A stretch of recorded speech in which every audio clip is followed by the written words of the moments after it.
Мен бүгін келинкамын. Потому что мамам келді. Сәлем бердік. Жеңгешка. Bir красавчик бала келіп тұр. Тойға даярданабыз. Базардабыз.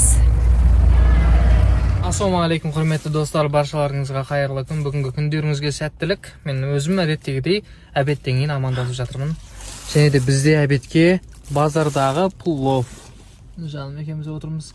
Қазір мамам мен жеңгем неге кетті базарға?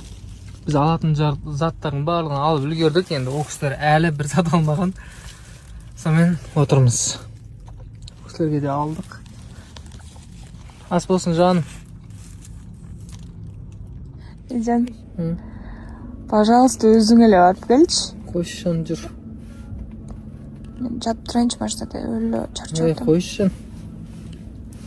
Жүр, қорқасың яқта. Қорқпайым. Қорқасың жаным. Машинаны жауып жатыр. Мен қорқам, ала яқта уайымдап отырамын сосын. Жаным өзің әлі барып келе қалшы. Болмайды. 24/7 чоғы жүріп өспеймін? Иә? Таштабайсың мені. Қалтырбайсың. 24/7 жаныңда алып жүресің. Мен қорқпайым деймін. Мен қорқам, одан аяқта уайымдап отырам. Чек кеттік. Қарда әдемі жол. Ертең бізде той. Ал далада қар жауып тұр. Мен шаш алдыруға келдім.